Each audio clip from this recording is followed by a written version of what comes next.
4 août 1936, les Jeux Olympiques de Berlin.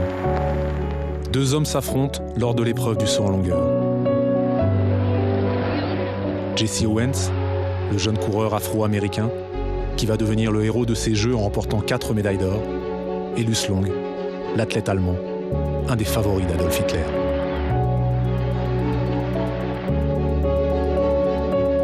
Tout semble les opposer, et pourtant, le temps d'une épreuve, ces deux hommes vont offrir au monde une image de fair-play et de générosité étonnante, forgeant ainsi une véritable légende qui a traversé le temps.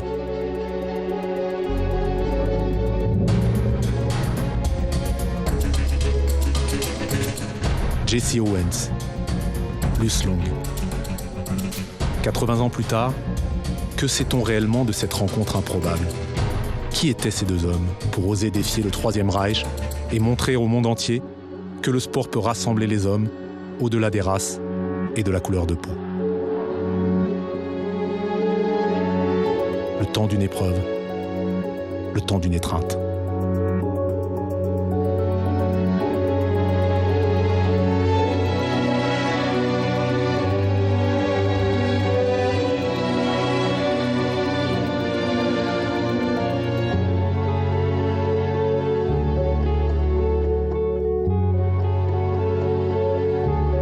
« 1er août 1936, le stade olympique de Berlin.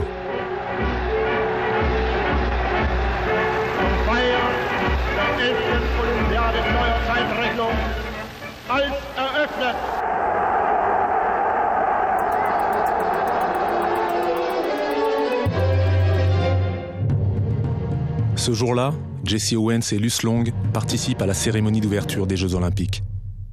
Ils défilent au sein de leurs délégations respectives, sous les yeux du Führer et de ses lieutenants.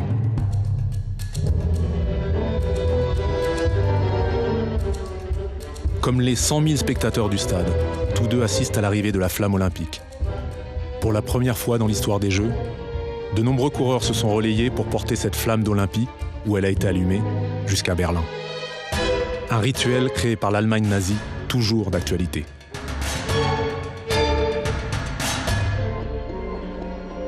Jesse Owens et Luce Long ne se sont jamais rencontrés, mais ils savent qu'ils vont bientôt s'affronter. Ils ont tous les deux 23 ans et vivent intensément ce moment. Une incroyable revanche que de fouler la terre d'un des plus impressionnants stades du monde pour ce petit-fils d'esclave.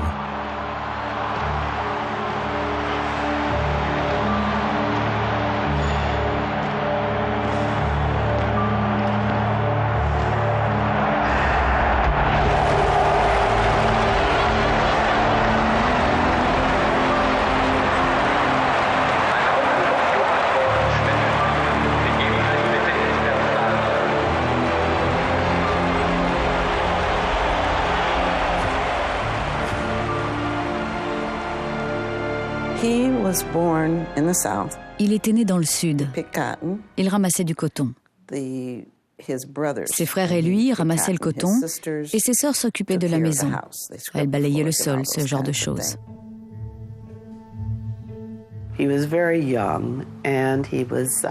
était très jeune, petit et pas toujours en bonne santé. Il a commencé à courir en Alabama, en fait. Dans un de ses livres, il parle de la sensation de courir. Le fait d'être totalement libre, de ne plus penser à rien. Juste une sensation de liberté absolue.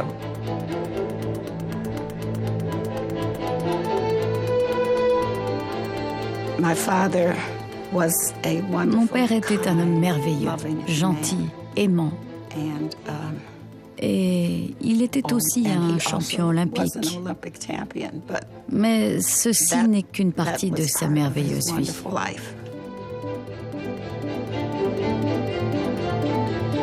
Jesse et Karl Ludwig, surnommés Luce, sont nés tous les deux en 1913, à l'aube de la Première Guerre mondiale. Mais le parcours de ces deux hommes est très différent. Alors que Jesse grandit dans une famille pauvre et travaille depuis l'âge de 6 ans, Luce est issu d'une famille bourgeoise de pharmaciens de Leipzig. Mon oncle ne s'intéressait pas qu'au sport. Il aimait bien jouer au piano. C'était un bon danseur. Il aimait bien s'amuser. Il aimait plaisanter. C'était quelqu'un qui aimait bien la vie. Il n'était jamais mélancolique, toujours optimiste. Il était positif envers la vie. La vie à la campagne, dans cette grande propriété, conduit les enfants de la famille à pratiquer tout type de sport. Luce a 12 ans, quand il crée dans le parc sa propre piste de saut en longueur. À 16 ans, il intègre le Leipzig Sport Club, où il devient vite un athlète complet, pratiquant diverses disciplines, en équipe ou en individuel. Course, poids, saut en hauteur, saut en longueur. C'est là qu'il rencontre Georg Richter, l'entraîneur qui va faire de lui un champion. D'abord, il a voulu être sprinter et ensuite il s'est dirigé vers le saut en longueur. Il aimait bien bouger. Il aimait bien cela et il aimait la compétition. C'était en lui. Il voulait être comme ça. Il voulait toujours être celui qui va le plus loin, être le plus rapide. Et je pense que c'est un peu ce caractère qui l'a amené à être aussi bon, à établir de telles performances.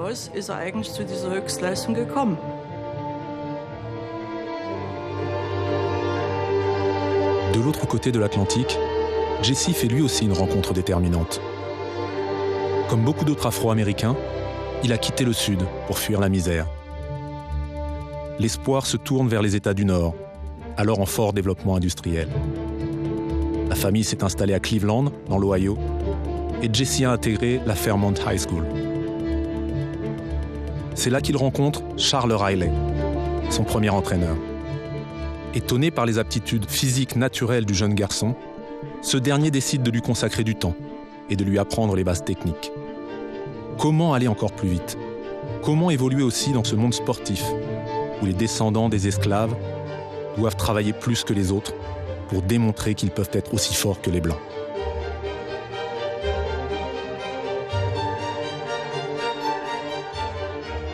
Pop Riley lui a appris beaucoup de choses sur la vie, sur les gens, sur les relations entre les gens, et beaucoup de choses aussi à propos de la compétition, être le meilleur possible.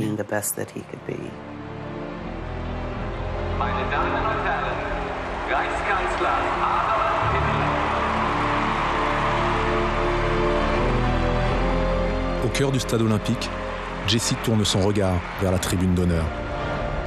Adolf Hitler vient de faire son entrée dans le stade et un public fasciné salue avec frénésie son guide, son Führer. Une attitude qui l'intrigue, mais qui l'inquiète aussi. Il n'a pas l'habitude de ce genre de manifestation dans un stade, contrairement à son adversaire, Luce. Ce dernier a remporté son premier titre de champion d'Allemagne en saut en longueur en 1933. L'année même où Adolf Hitler est nommé chancelier du Reich par le président Hindenburg. Alors même que Luce se révèle être l'un des athlètes les plus prometteurs de sa génération, les lois antisémites et xénophobes sont votées. Les Juifs sont exclus des clubs de sport. Comme Lutz Long a grandi dans une famille dans laquelle l'éducation et l'humanisme jouent un rôle décisif, il a exprimé dans des lettres à sa mère, par exemple, que la race, que la couleur de peau n'ont pas d'importance, que chaque peuple a ses héros et ses forces, que cela ne dépend pas de la race, ce qu'un peuple est capable de faire. La race, la couleur de peau n'a pas d'importance. De l'autre côté de l'Atlantique, on rappelle quotidiennement à Jesse que ceci est loin d'être une réalité. Il travaillait, il cirait des chaussures, il faisait tout ce qu'il pouvait pour gagner quelques dollars pour aider la famille. Voilà ce qu'était la vie, juste essayer de survivre.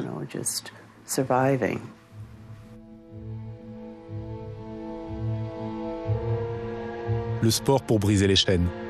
Jesse va vite, très vite. En 1933, il décroche 3 titres au championnat interscolaire des États-Unis. Et plusieurs universités remarquent ce jeune homme doué pour l'athlétisme. Il choisit l'université de l'Ohio.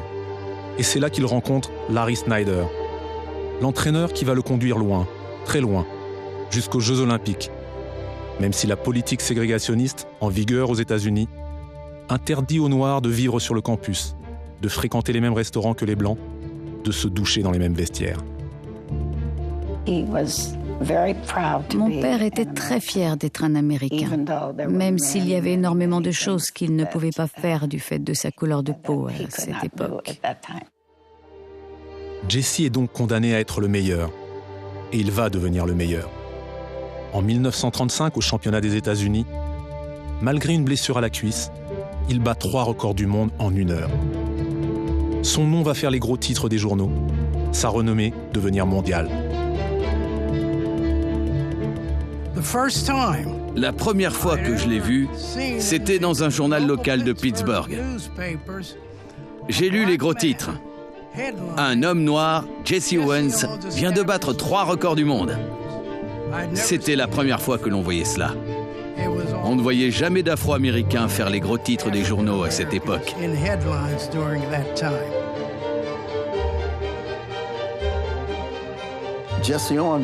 Le style de Jesse Owens était si naturel.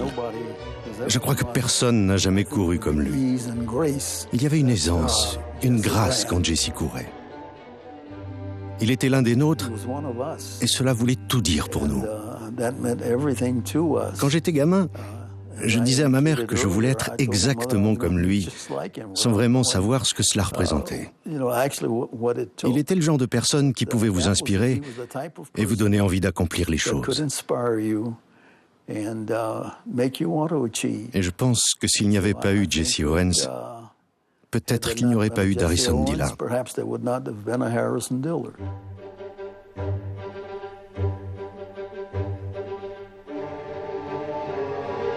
Comme 18 autres Afro-Américains, Jesse est sélectionné pour rejoindre l'équipe américaine olympique.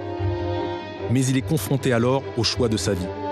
Participer à un événement qui est un aboutissement pour tout athlète ou boycotter des Jeux organisés par un régime antisémite et raciste. Par définition, le boycott ne marche, pour ainsi dire, jamais. Parce qu'en fait, pour qu'il y ait boycott, il faut qu'il y ait vraiment un nombre très important d'athlètes qui ne viennent pas. Il faut que le niveau baisse considérablement. Et on s'aperçoit qu'à chaque fois, ce n'est pas le cas. Souvent, les athlètes disent « mais pourquoi nous sommes en fait un petit peu les boucs émissaires ?» Et est-ce qu'un boycott, ce n'est pas plus la solution d'un État, plutôt que de dire à un athlète « tu dois prendre la décision d'y aller ou de ne pas y aller ». Lorsque le Congrès de la jeunesse américaine demande à Jesse de s'exprimer dans un meeting à ce sujet, son entraîneur Larry Snyder le met en garde. Aujourd'hui, tu peux atteindre le sommet du monde, mais si tu parles à ce meeting, tu ne seras plus rien et on t'oubliera.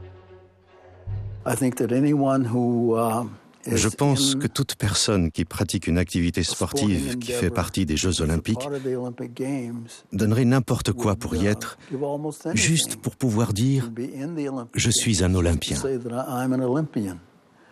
et d'avoir la possibilité de gagner. C'est juste inoubliable, incroyable. Up first, the German Lutz Long, reigning European champion.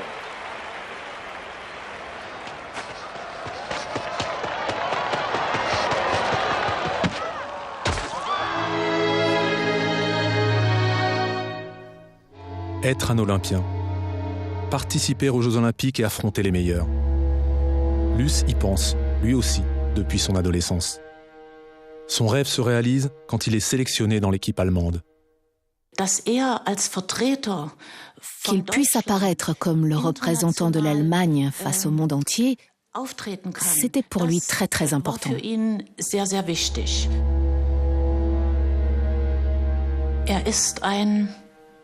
Il est, si je puis dire, un citoyen lambda de cet État. Il se considère vraiment comme citoyen de cet État. Ce n'est pas un résistant contre cette dictature. Il ne s'est jamais non plus exprimé pour résister contre cette dictature. C'était un homme de son temps.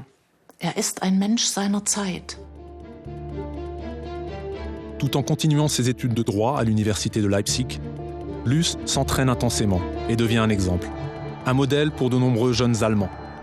Il fait partie de la machine de guerre qui est en train de mettre en place le Troisième Reich pour éduquer les jeunes et les préparer au prochain combat.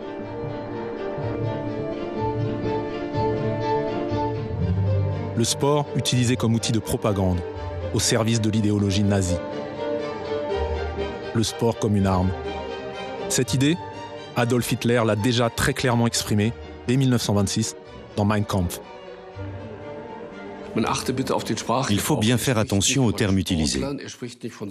On ne parle pas de sportifs, on ne parle pas de soldats, on ne parle pas de jeunes gens, on parle de corps. Il parle donc bien du matériel humain qui est éduqué par le sport. Et donc, pendant cette période durant laquelle l'Allemagne ne pouvait pas se réarmer, où l'Allemagne nazie n'avait pas encore d'armée, le sport est devenu une bonne possibilité d'entraîner ces jeunes hommes et de préparer les corps au service militaire.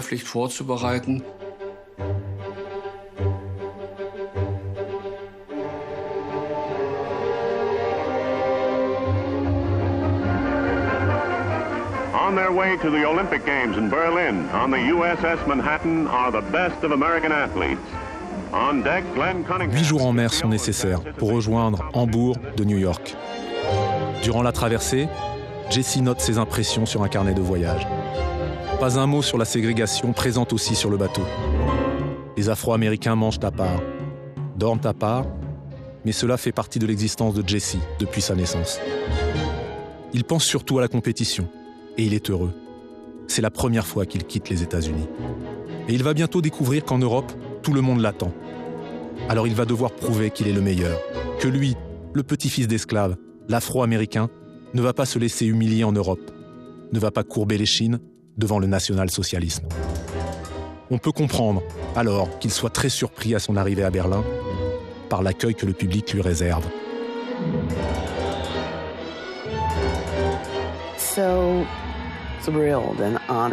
Il était tellement ravi et honoré d'être là-bas.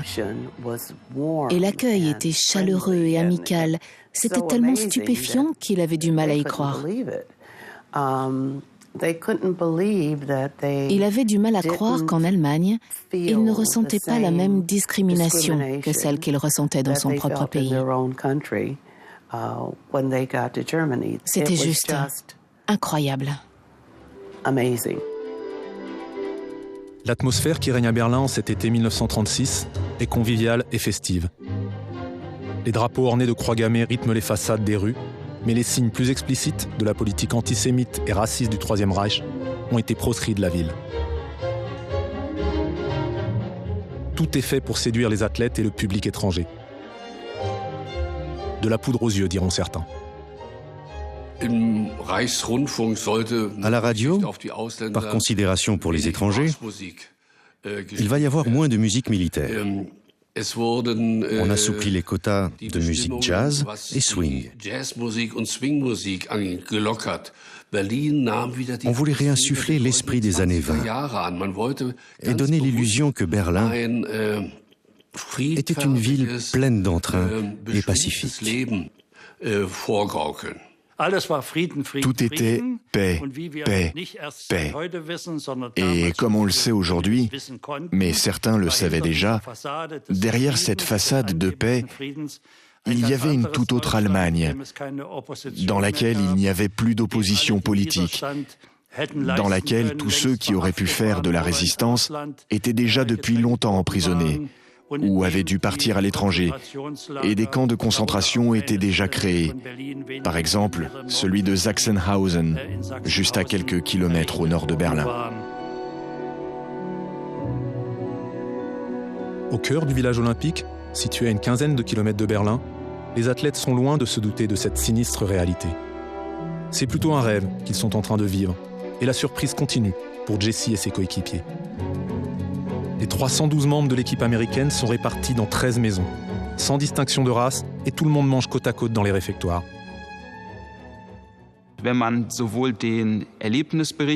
Quand on regarde les différents témoignages, les articles de journaux, les photos et les films, on observe une atmosphère très détendue et décontractée. Il faut dire que beaucoup d'athlètes qui venaient aux Jeux Olympiques voyageaient pour la première fois en Europe ou en Allemagne. Ce n'est pas comme aujourd'hui. Et donc c'était quelque chose de très particulier de voir autant de personnes venant du monde entier réunies dans un même lieu, tous ensemble. Et l'ambiance en général était très bonne.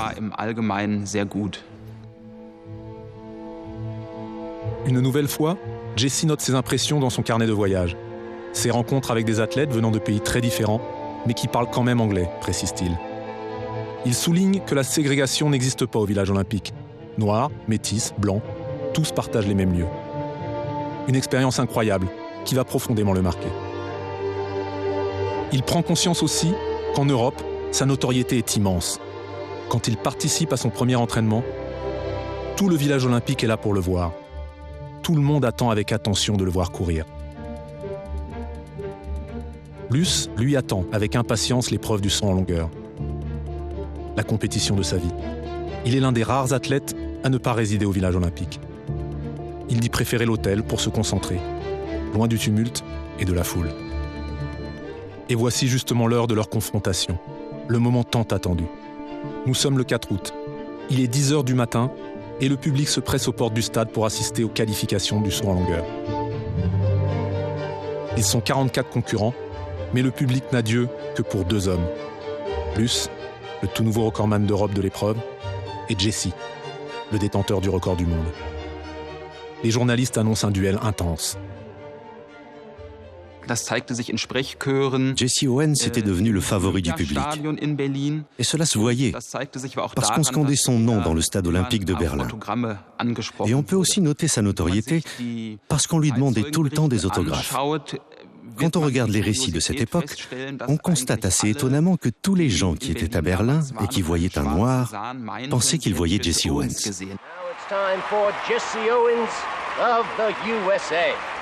We've seen this before from Owens. He wants to examine the track before his first attempts. Owens kneeling on the run-up. Just no! It's a foul! Tout commence bien mal pour Jesse, sous le regard étonné des autres concurrents. Il vient de mordre la planche d'appel alors que le concours a débuté. L'essai est déclaré nul et il ne lui reste plus que 2 tentatives. La veille pourtant, tout a merveilleusement commencé pour lui. Il a gagné sa première médaille d'or, celle du 100 mètres, devant son compatriote Ralph Metcalfe.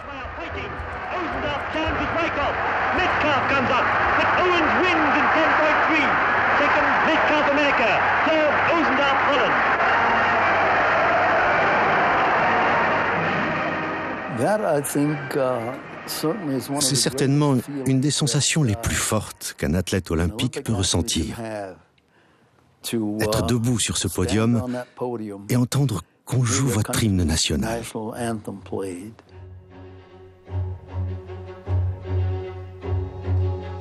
Adolf Hitler est présent lors de cette finale et il quitte la tribune dès la fin de l'épreuve, irrité, sans féliciter le vainqueur.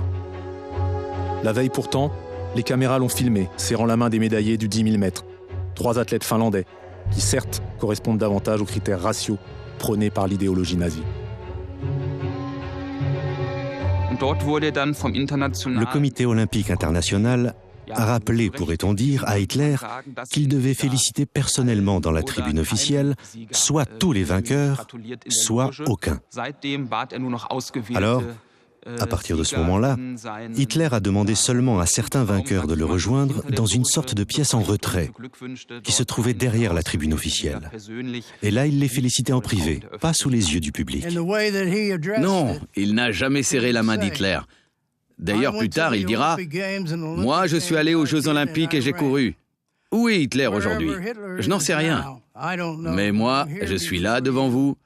Et tant que je serai là, je continuerai à tenir le même discours. » Owens makes his second attempt to qualify.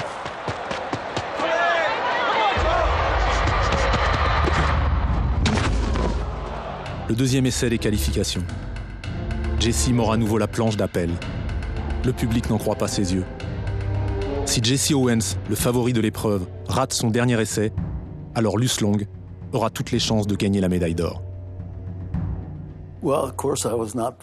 Bien sûr, je n'étais pas là, mais j'ai entendu Jesse en parler. Je pense qu'il était en difficulté durant les qualifications du saut en longueur. Et Luce Long, d'après ce que j'ai compris, a dit à Jesse de reculer, de s'élancer d'un peu plus loin. J'ai été moi-même sauteur en longueur, et je sais ce que c'est. Quand vous avez une foulée et que votre foulée est trop courte, alors vous touchez la planche. Et en fin de compte, Jesse n'a pas touché la planche. Luce Long lui a dit de reculer un peu.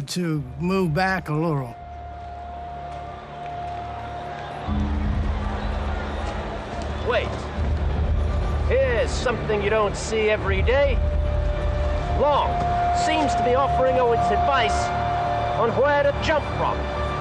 Owens making his third and final attempt. Owens.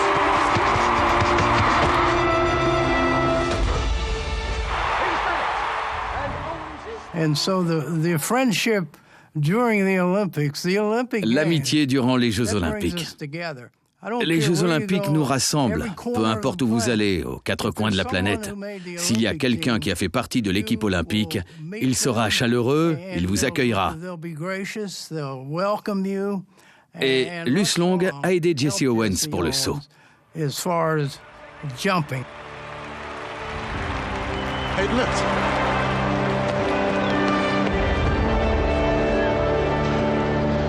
Okay. La phase des qualifications est terminée. Les photographes demandent aux deux hommes de s'allonger à côté de la piste de saut et de poser, côte à côte. Ces photographies demeurent aujourd'hui le rare témoignage d'une rencontre entre deux hommes que tout semble opposer.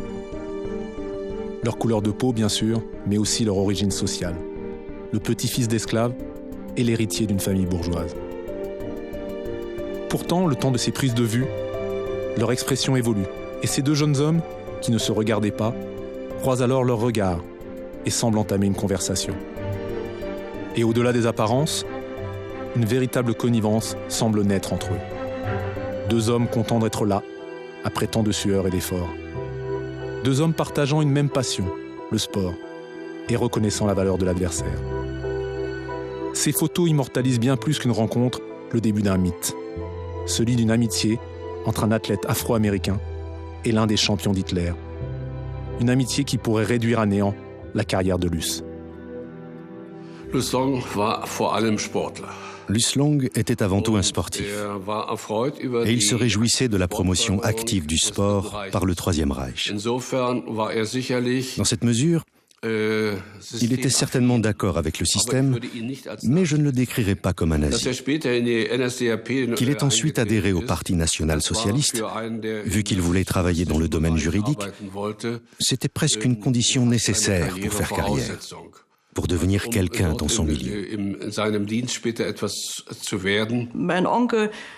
Mon oncle, quelque part, en tant que sportif, il devait suivre le mouvement.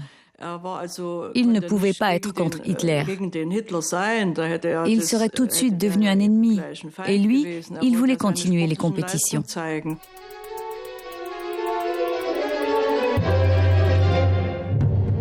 Le stade est sous tension. À 16h30, Adolf Hitler a rejoint la tribune d'honneur. L'épreuve peut reprendre. Ils ne sont plus que 16 concurrents à pouvoir monter sur le podium. Tel un balai aérien, les sauts s'enchaînent. It's a white flag. 7.54 meters.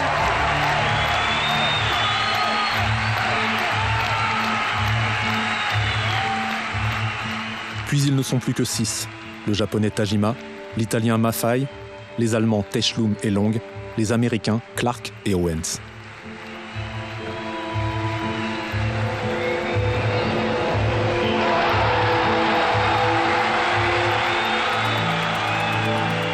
À 18h, ils ne sont plus que 2 à s'affronter pour la médaille d'or. Owens, 7,87 m.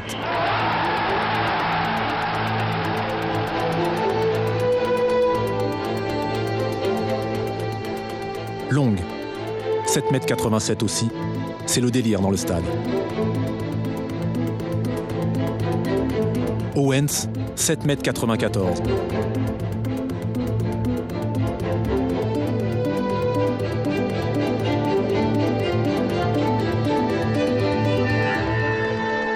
Long rate son dernier essai.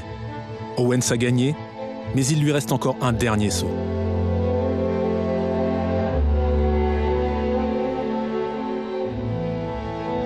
« 8,06 m, le record olympique est battu. Luce est le premier à le féliciter, à le serrer dans ses bras, oubliant les regards de la tribune officielle, stupéfait par une telle marque d'estime. C'est juste incroyable ce qu'a fait Luce Long. Quel acte généreux et bienveillant. Jesse Owens était la star. Et bien sûr, cela déplaisait fortement à Goebbels, qui a écrit des mots très virulents dans son journal. Comme quoi, ce n'est pas possible que seulement les nègres gagnent les médailles d'or pour les États-Unis. Suite à ce geste, les spéculations les plus diverses ont été émises. On a prétendu que Luce a été puni et exclu de l'équipe d'athlétisme, qu'il a été envoyé pendant la guerre sur le front de l'Est. Il n'en est rien. Dans un article paru dans la presse quelques jours plus tard, Luce relate que la compétition s'est déroulée sous le regard bienveillant du Führer. Il dit avoir donné le meilleur de lui-même et que grâce à lui, le drapeau allemand flotte dans le ciel de Berlin. Une bien belle manière pour les journalistes de faire d'un échec une victoire. Mais un témoignage laissé par la mère de Luce Long mentionne clairement que Rudolf Hess, l'un des plus proches collaborateurs d'Adolf Hitler, l'a néanmoins mise en garde en lui disant de ne jamais plus embrasser un nègre. Un geste somme toute déplacé, alors que le Troisième Reich montre à la face du monde qu'elle est une nation conquérante. Durant ces Jeux Olympiques, ce sont ces champions qui remportent le plus grand nombre de médailles, devant un public nombreux et passionné. Près de 4 millions de billets vendus. Il faudra attendre les Jeux Olympiques de Mexico en 1968 pour retrouver de tels chiffres.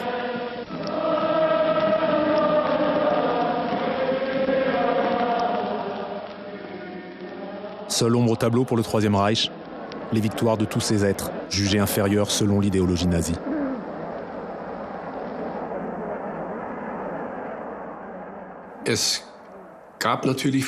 On a bien sûr essayé d'expliquer, de justifier le succès sportif des gens de couleur à des fins politiques racistes, en disant par exemple qu'ils étaient plus proches de la jungle, plus proches du monde animal et d'une force sauvage viscérale,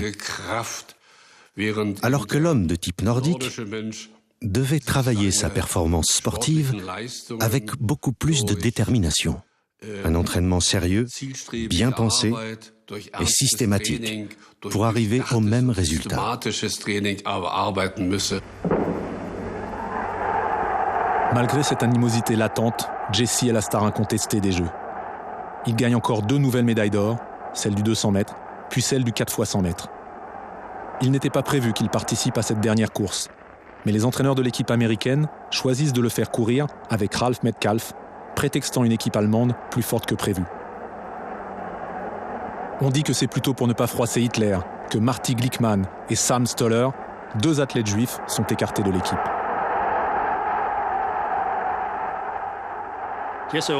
Jesse Owens est resté 8 jours sur place.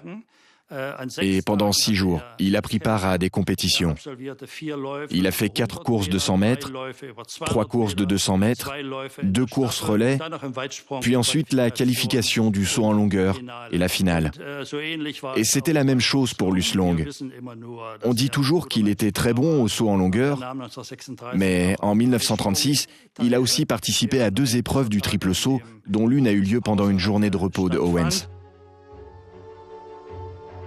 Tous les deux très occupés par leurs épreuves, rien n'indique que Luce et Jesse se soient revus avant le départ de ce dernier pour Cologne, puis Londres, où ils participent à des meetings avec l'équipe américaine. Pourtant, dans les années 60, Jesse affirmera que tous deux s'échangèrent leur adresse et commencèrent à s'écrire car une amitié indéfectible était née sur la piste et les liait désormais. Début septembre, Jesse rentre enfin aux États-Unis, où il retrouve sa famille, sa femme Ruth et sa petite fille de 3 ans Gloria. Il est accueilli triomphalement et participe à la parade donnée en l'honneur des médaillés olympiques dans les rues de New York.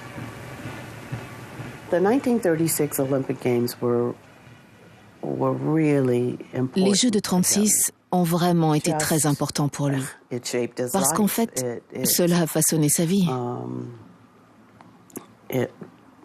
Cela lui a permis de devenir ce qu'il a été. Cela a donné à la communauté un héros, quelqu'un à admirer.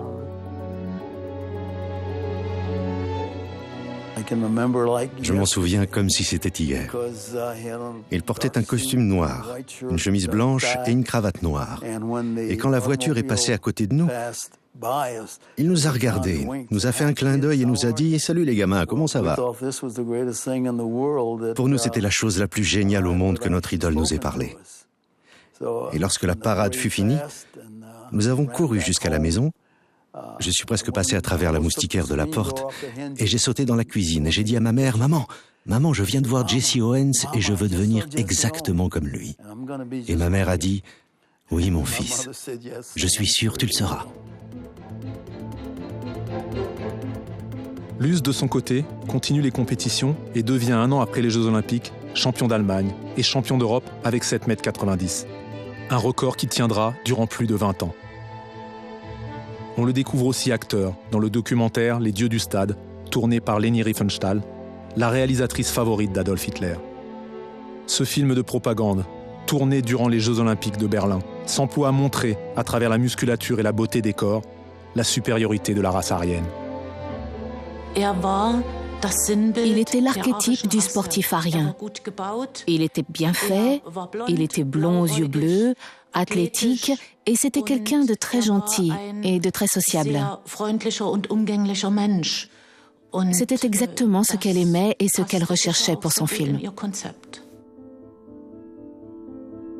Il n'y aura dans ce film aucune image de Luce Long félicitant Jesse Owens. Tout le monde veut oublier ce geste d'égarement, alors que Luce, comme tous les athlètes connus et populaires du Troisième Reich, est utilisé par la propagande et s'engage aux côtés du Führer lors de certaines manifestations. Pendant que Luce enchaîne les compétitions et parcourt l'Europe, Jesse, lui, est redevenu un Afro-Américain victime de la ségrégation. Malgré ses succès aux Jeux Olympiques, il ne sera pas reçu à la Maison-Blanche par le président des États-Unis, Franklin Roosevelt. Le président ne voulait pas perdre de vote dans le Sud. Alors, il n'a rien fait. Il l'admirait, mais pour des raisons politiques, il ne pouvait lui serrer la main ou le recevoir à la Maison-Blanche. Il n'a été invité à la Maison-Blanche que bien plus tard, quand il a reçu la médaille d'honneur de la part du président. La médaille de la liberté.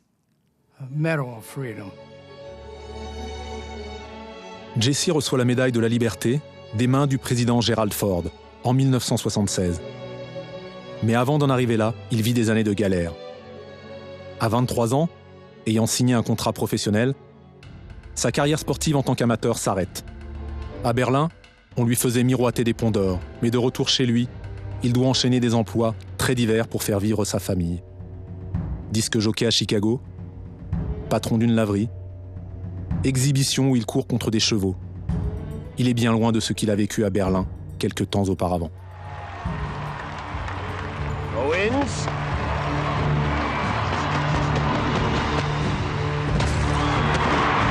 There's two, a white flag. 7.74 meters. Luce obtient son dernier titre de champion d'Allemagne de saut en longueur en 1939, avant de tomber gravement malade. Une maladie des reins qui l'éloigne des pistes d'athlétisme pendant plusieurs mois, mais qui lui évite aussi d'être mobilisé alors que la Deuxième Guerre mondiale éclate en Europe. Une fois remis sur pied, il est incorporé dans la Wehrmacht en tant qu'entraîneur sportif avec le grade de caporal-chef. Il espérait aussi avec le sport être épargné de la guerre. Et pendant longtemps, cela lui a réussi. C'était une époque où le sport aidait à survivre et il a simplement utilisé cette opportunité tant que cela lui a été possible.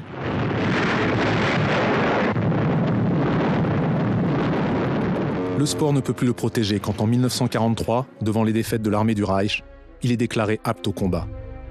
Il part avec la division Hermann Göring en Sicile, là où va avoir lieu l'opération Husky, le débarquement des troupes anglo-américaines en Europe. Il est porté disparu le 14 juillet 1943. Il venait d'avoir 30 ans. Sa troupe devait défendre un aérodrome et ces jeunes hommes étaient complètement dépassés par cette situation. On sait qu'il a trouvé la mort pendant cette opération amphibie. Beaucoup de sportifs de haut niveau avaient été envoyés dans cette unité. Et oui, on se demandait un peu pourquoi il avait été envoyé là-bas. Pourquoi il a été envoyé en Sicile? Mais c'était son destin. Et malheureusement, ça s'est terminé de façon tragique.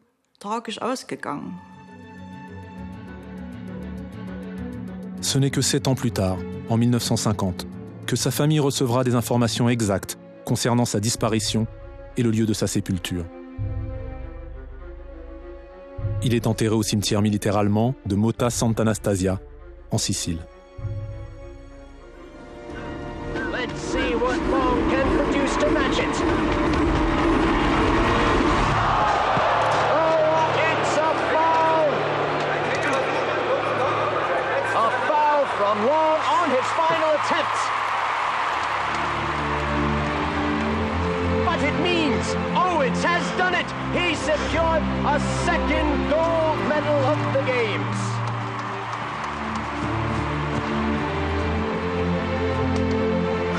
It was a great match.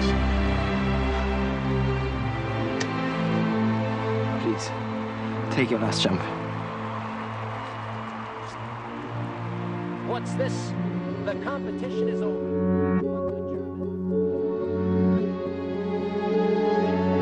En 1960, Jesse Owens est l'invité de la célèbre émission américaine This Is Your Life et retrouve avec émotion les deux entraîneurs qui ont changé sa vie, Larry Snyder et Charles Riley. How you feeling? It's good to see you. Oh, God. Jesse, do you remember what Mr. Riley said to you after talking to Paddock? Well, he told me that I could be like this man. But there was one thing that I had to do. It meant work and a great deal of effort. And those are the things that I live by.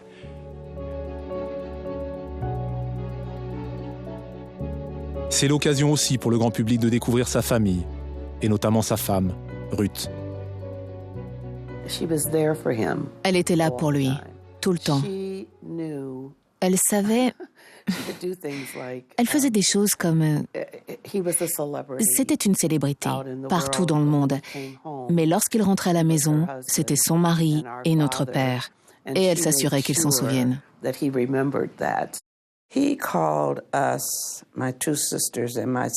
Il nous appelait, mes deux sœurs, moi et maman, ses 4 médailles d'or. Et il ne parlait pas des médailles, vous savez.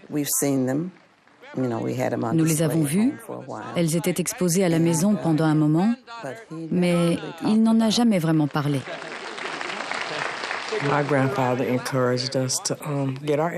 Mon grand-père nous a encouragés à faire des études et il nous a soutenus dans tout ce que nous avions envie de faire. Qu'il soit en accord ou non avec nos choix, nous avions son soutien inconditionnel. Et c'est ainsi qu'il était. Je pense que la personne qu'il a été a beaucoup influencé la personne que je suis. Il m'a inspiré de beaucoup de façons. Élu meilleur athlète des dernières décennies, ambassadeur de l'athlétisme pour les États-Unis, Jesse Owens parcourt le monde. Il donne des conférences et prône l'esprit olympique, en relatant toujours son expérience des Jeux olympiques de Berlin.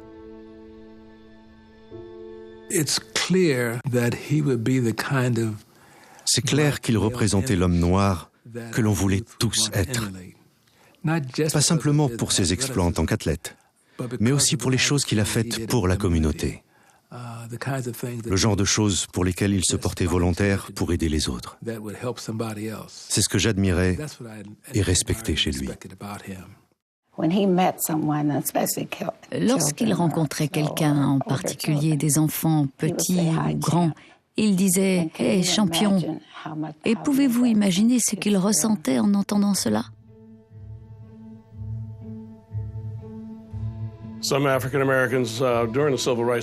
Certains Noirs américains ont essayé de le discréditer durant les mouvements des droits civiques, en l'accusant de ne pas être assez agressif, d'être trop tolérant.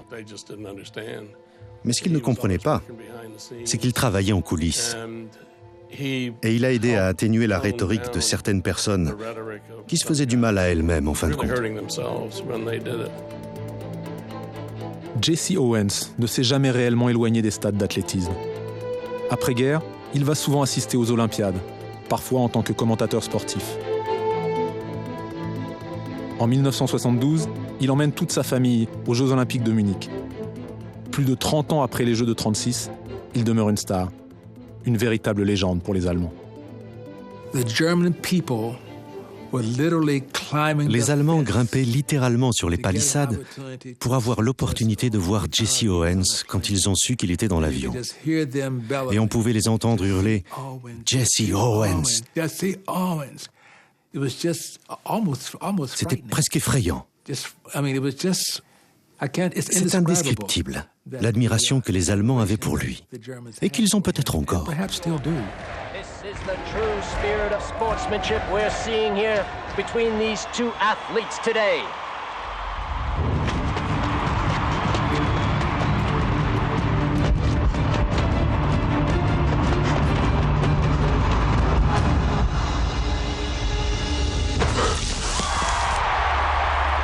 The white flag is up. 8.06 meters. It's a new Olympic record. Le record olympique établi par Jesse Owens ne sera battu qu'en 1960 par Ralph Boston. Il entre alors dans l'histoire en étant à jamais le premier athlète afro-américain à avoir remporté 4 médailles d'or durant une même Olympiade.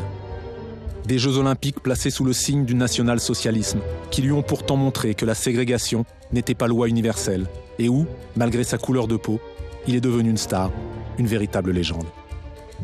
C'est peut-être pour cela que dans ses autobiographies, ses interviews, il relatera aussi inlassablement l'amitié qu'il a liée à Luce Long durant ses Jeux de Berlin, mais aussi après, par l'envoi de lettres, jusqu'à la mort de Luce.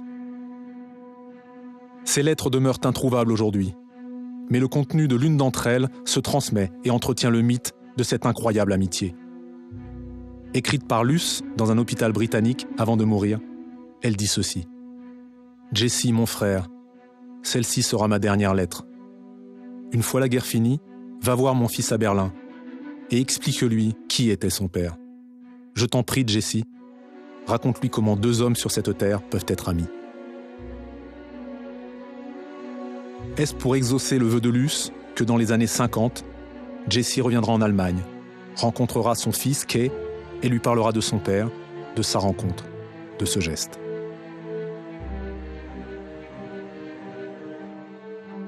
Jesse racontera cette amitié improbable jusqu'à sa mort en 1980.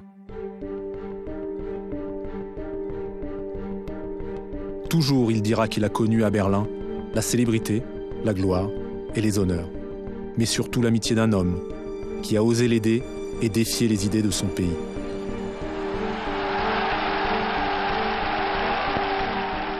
Le temps d'une épreuve, le temps d'une étreinte. 2 hommes unis dans un même esprit olympique, montrant que quelle que soit la couleur de la peau, les hommes peuvent être égaux. C'était la chose la plus extraordinaire au monde, qu'il renvoie ce message de la suprématie aryenne à la face d'Hitler. Ils étaient amis, et c'est ce dont nous avons besoin sur cette planète, maintenant plus que jamais. Et c'est ce que fait le sport. Il rassemble les gens. Ils se sont estimés, ils se sont respectés. Et c'est effectivement grâce à Jesse Owens que le souvenir de Luce Long est encore présent dans les mémoires.